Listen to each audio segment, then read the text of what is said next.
সত্যি তুমি খুব ভাগ্যবান। ভাগ্যবান না হলে এত রিলসের ভিড়ে এই ভিডিওটা অ্যাটলিস্ট তোমার সামনে আসতো না।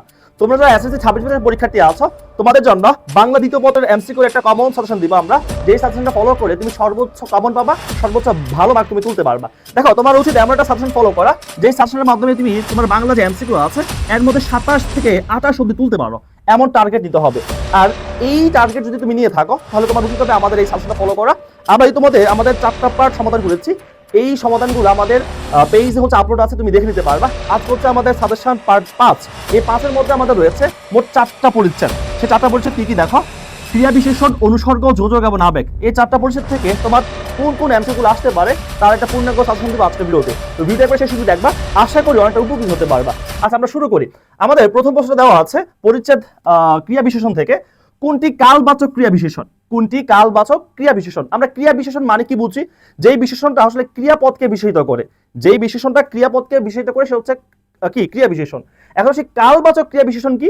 মানে ওই ক্রিয়া বিশেষণটা দ্বারা কাল বোঝাবে, কোন একটা সময় বোঝাবে। আচ্ছা দেখো, তিনি এখানে এসেছেন, এখানে হচ্ছে ক্রিয়া বিশেষণ, কিন্তু এখানে একটা স্থান বোঝায়, কাল বোঝায় না।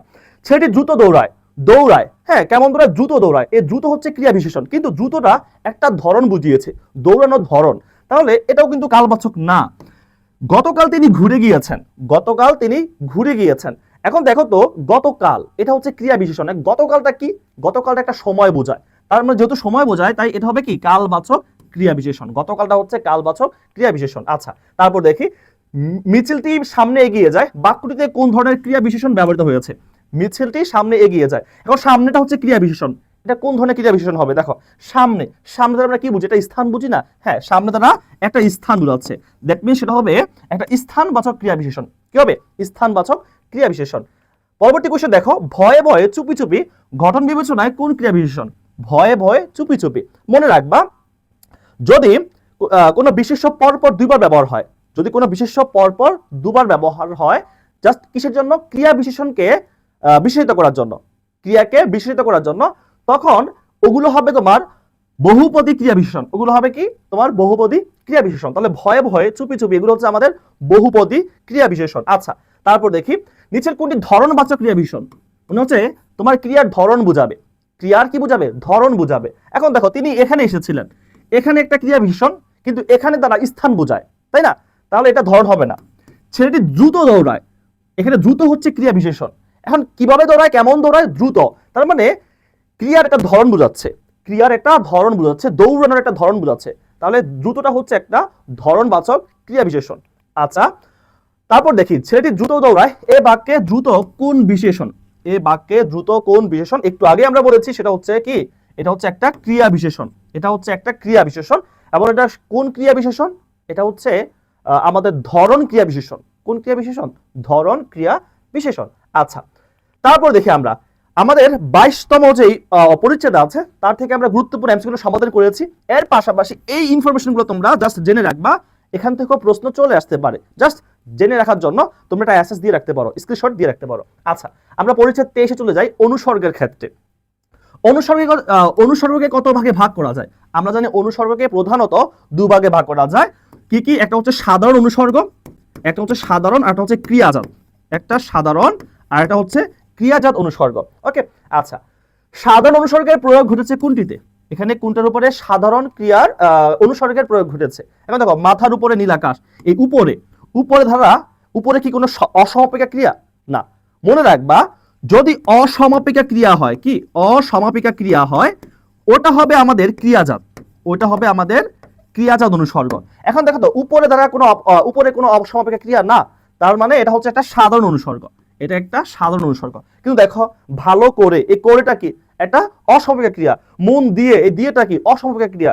বহুদিন ধরে, হ্যাঁ ধরে, এটা হচ্ছে অসমাপিকা ক্রিয়া। তাহলে যেটার মধ্যে অসমাপিকা ক্রিয়া নাই সেটা হচ্ছে আমাদের সাধারণ অনুসর্গ। তারপর দেখি, নিচের কোনটিতে ক্রিয়াজাত অনুসর্গের প্রয়োগ ঘটেছে? ক্রিয়াজাত অনুসর্গের প্রয়োগ ঘটেছে। আমরা দেখবো এখন অসমাপিকা ক্রিয়া কোনটার মধ্যে আছে। দেখো, এমন কাজ তোমার দ্বারা হবে না, এই ধারাটা কিন্তু অসমাপিক ক্রিয়া না, তাহলে এটা বাদ। কার কাছে গেলে জানা যাবে? কাছে, কাছেও কিন্তু ক্রিয়া না, অসমাপিক ক্রিয়া না, তাহলে এটাও বাদ। সবার সামনে থাকবে, সামনেও কিন্তু সাধারণ, হ্যাঁ এটাও কিন্তু অসমাপিক না। তুমি আসবে বলে দাঁড়িয়ে আছে, এই যে বলে, বলে এটা কি? একটা অসমাপিক ক্রিয়া। তাহলে তুমি আসবে বলে, এই বলেটা হচ্ছে একটা ক্রিয়াজাত অনুসর্গ, বলেটা হচ্ছে একটা ক্রিয়াজাত অনুসর্গ। নিচের কোনটিতে ক্রিয়াজাত অনুসর্গের প্রয়োগ ঘটেছে? কোন পর্যন্ত পড়েছ, পর্যন্ত এটা সাধারণ হবে, উপরে এটাও সাধারণ, তারপর দিয়ে, এই যে দিয়ে, দিয়ে যে মন দিয়ে লেখাপড়া করা দরকার, হ্যাঁ এটা দেওয়া থেকে আসছে, কি দেওয়া থেকে এখানে দিয়ে হয়েছে, তার মানে এটা হচ্ছে একটা অসাময়িক ক্রিয়া।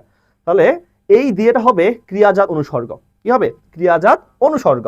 আচ্ছা, অনুসর্গ সাধারণত কোথায় বসে?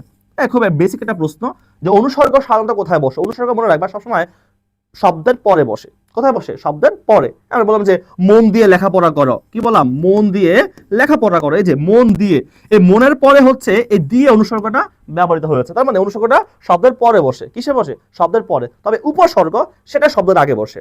আচ্ছা, বহুদিন ধরে অপেক্ষা করে আছি, এই বাক্যে ধরে কোন অনুসর্গ? ধরেটা কোন অনুসর্গ? দেখো, বহুদিন ধরে, হ্যাঁ বহুদিন ধরে, এই ধরেটা কিন্তু হচ্ছে আমাদের একটা অসমাপিকা ক্রিয়া। যেহেতু অসমাপিকা ক্রিয়া, তার মানে এটা হবে কি? ক্রিয়াজাত অনুসর্গ। কি হবে? ক্রিয়াজাত অনুসর্গ। আচ্ছা, দিয়ে পর্যন্ত ইত্যাদি কিসের উদাহরণ? দিয়ে পর্যন্ত এগুলো হচ্ছে আমাদের অনুসর্গের উদাহরণ। কিসের উদাহরণ? অনুসর্গের। দিয়ে পর্যন্ত, উপরে, সামনে, হ্যাঁ তারপর হচ্ছে থেকে, এগুলো সব হচ্ছে আমাদের অনুসর্গের উদাহরণ। ওকে, তারপর হচ্ছে পরিচ্ছেদ 23 থেকে যেই ইনফরমেশনগুলো তোমার জানা উচিত সেগুলো আমরা দিয়ে রেখেছি সুন্দরভাবে। তুমি এগুলো একটা স্ক্রিনশট দিয়ে জাস্ট পড়ে নিতে পারো। আচ্ছা, আমরা এখন 24 পরিচ্ছেদে চলে যাই, যোজক থেকে। যদি রোদ উঠে তবে রওনা দিব, বাক্যটি কোন যোজক নির্দেশ করেছে? যদি রোদ উঠে তবে রওনা দিব, এখানে কোন ধরনের যোজক আছে? দেখো, যদি তবে, এখানে যোজকটা হচ্ছে কি? যদি তবে।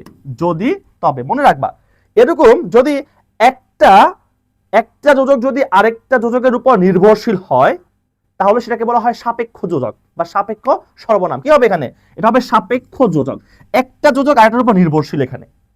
যদি রোদ উঠে তবে রওনা হব, যদি তবে, যেহেতু সেহেতু, যখন তখন, যে সে, এই টাইপের সবগুলো হচ্ছে আমাদের সাপেক্ষ যোজক। কি হবে? সাপেক্ষ যোজক হবে। বিকল্প যোজক রয়েছে কোন বাক্যে? বিকল্প যোজক রয়েছে কোন বাক্যে? বিকল্প মানে কি? যে হয় এটা না হয় ওটা, হয় এটা না হয় ওটা, এরকম কোনটা আছে? দেখো, যত পড়ছি তত নতুন করে জানছি, এখানে হয় অথবা এগুলো নেই। আচ্ছা, বিকল্প নেই। তাকে আসতে বললাম তবু এলো না, এখানেও কিন্তু বিকল্প নেই। রহিম ও করিম এই কাজটি করেছে, বিকল্প নেই। চা না হয় কফি খান, চা না হয় কফি খান। আমরা বলি না যে আপনি কি চা খাবেন নাকি কফি খাবেন, মানে হয় এটা খান না হয় ওটা খান, তাই না? হয় চা না হয় কফি। তাহলে এখানে বিকল্প আছে, বিকল্প আছে আমাদের অপশন ঘ। এত পড়লাম কিন্তু পরীক্ষায় ভালো করতে পারলাম না, এই বাক্যে কোন যোজকের উপস্থিতি রয়েছে? এই বাক্যে কোন ধরনের যোজক আছে তুমি একটু দেখো। এত পড়লাম কিন্তু পরীক্ষায় ভালো করতে পারলাম না, মনে রাখবা। দেখো, আমি একটা জিনিস করলাম, হ্যাঁ ধরো আমি একটা পজিটিভ কাজ করলাম, আমার রেজাল্টও কি সাধারণত পজিটিভ আসবে, কিন্তু না এসে যদি এটা বিরোধ চলে আসে, তখন সেটাকে আমরা বলবো হচ্ছে বিরোধ যোজক। কি বলবো? বিরোধ যোজক। সাধারণত তুমি পড়লে ভালো রেজাল্ট করার কথা, তাই না? কিন্তু তুমি ভালো রেজাল্ট করতে পারলা না, তখন সেটা হয়ে যাবে তোমার বিরোধ, তোমার বিরোধে চলে গেছে। তাহলে দেখো, এত পড়লাম কিন্তু পরীক্ষা ভালো করতে পারলাম না, এই কিন্তুটা হচ্ছে আমাদের একটা বিরোধ যোজক। কি হবে? বিরোধ যোজক। তাকে আসতে বললাম তবু এলো না, বাক্যটি কোন যোজক নির্দেশ করছে? বাক্যটি কোন যোজক নির্দেশ করছে যে তাকে আসতে বললাম তবু এলো না? হ্যাঁ, সাধারণত হচ্ছে আসতে বলে সে আসার কথা কিন্তু সে আসলো না, তার মানে এটা কি হলো? বিরোধ প্রকাশ পেল। এটা কি পেল? বিরোধ প্রকাশ পেল। সাপেক্ষ সর্বনাম ও সাপেক্ষ যোজক রয়েছে কোন বাক্যটিতে? হ্যাঁ, বলছে এখানে কোন বাক্যে সাপেক্ষ যোজক রয়েছে বা সাপেক্ষ সর্বনাম রয়েছে। আমরা সাপেক্ষ যোজক বা সর্বনাম কি বলেছি? যে একটার উপর আরেকটা নির্ভরশীল, একটার উপর আরেকটা নির্ভরশীল। এখন দেখো, ভিক্ষুককে টাকা দাও, এখানে কোনো সাপেক্ষ যোজকই নেই। তুমি চেষ্টা না করায় ব্যর্থ হয়েছ, এখানেও নেই। যেহেতু দোষ করেছ সেহেতু শাস্তি পাবে, যেহেতু সেহেতু, কি পেয়ে গেলাম? নির্ভরশীল পেয়ে গেলাম, যে যেহেতু দোষ করেছ সেহেতু শাস্তি পাবে। এটা হচ্ছে সাপেক্ষ সর্বনাম বা সাপেক্ষ যোজক। আচ্ছা, পরবর্তী প্রশ্ন দেখি। পরিচ্ছেদ 24 থেকে অর্থাৎ যোজক অংশ থেকে আমাদের এমসিকিউগুলোর সমাধান শেষ। এখন এই ইনফরমেশনগুলো হচ্ছে তুমি জাস্ট একটু জেনে রাখবা, যাতে তোমার কোনো রিস্ক না নিতে হয়। হ্যাঁ, এখান থেকে এমসিকিউ চলে আসতে পারে। আচ্ছা, আমরা পরিচ্ছেদ 25 অর্থাৎ আবেগ শব্দ থেকে দেখি।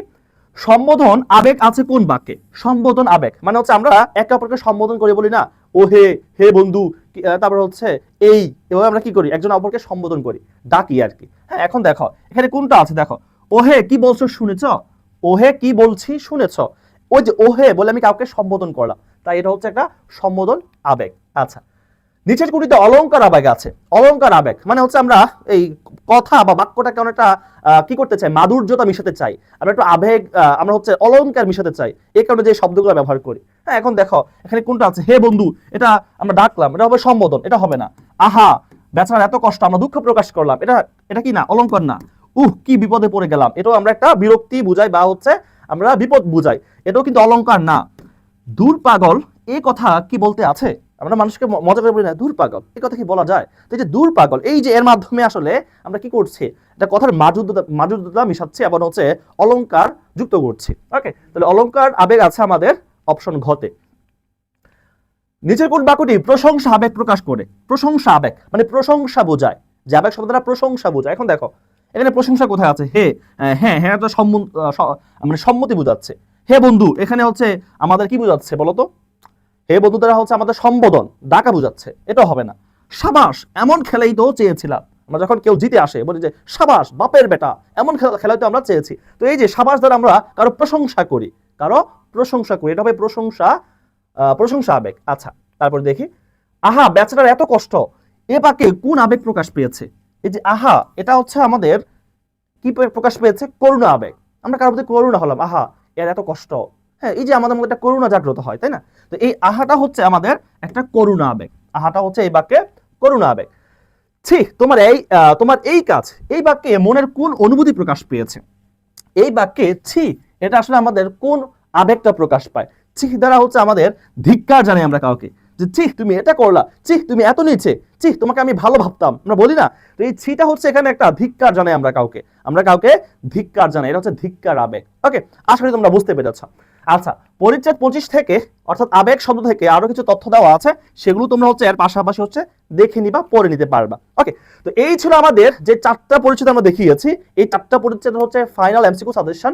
এই সাজেশনটা ফলো করো, আশা করি তুমি সর্বোচ্চ কমন পাবা, সর্বোচ্চ ভালো তুমি নাম্বার পাবা। ওকে, এখন আসি, তুমি এই যে এই ভিডিওটা হয়তো তোমার কাছ থেকে হারিয়ে যাবে, যারা হচ্ছে ফেসবুক থেকে দেখতেছো, হ্যাঁ ওটা সামনে আসবে না টাইমলাইনে, কিন্তু তুমি যদি হচ্ছে এই ভিডিওগুলো হচ্ছে ইউটিউব থেকে দেখতে চাও বা ইউটিউব থেকে ডাউনলোড করে নিতে চাও, তাহলে তোমার যেটা করতে হবে, আমাদের আই ক্যাম্পাস স্কুল এই পেজে চলে যাবা, পেজটা অবশ্যই ফলো দিয়ে রাখবা এবং দেখবা নিচে দেখবে ইউটিউব চ্যানেল নামে একটা অপশন আছে, সেখানে ক্লিক করে একটা লিঙ্ক আসবে, সেই লিঙ্কে হচ্ছে চলে যাবা, তুমি হচ্ছে আমাদের ইউটিউব চ্যানেল আই ক্যাম্পাস স্কুলে চলে যাবা, সেখানে গিয়ে হচ্ছে সাবস্ক্রাইব করে রাখবা এবং প্রতিটা ভিডিও হচ্ছে আমরা আপলোড করে রাখি, তুমি হচ্ছে সেখান থেকে ডাউনলোড করে নিতে পারবা, বারবার দেখে নিতে পারবা। ফেসবুকের ভিডিও তো হচ্ছে বারবার দেখা যায় না, আমরা একবার দেখি, তারপর হচ্ছে স্ক্রল করলে হচ্ছে হ্যাঁ নিচে চলে যায়।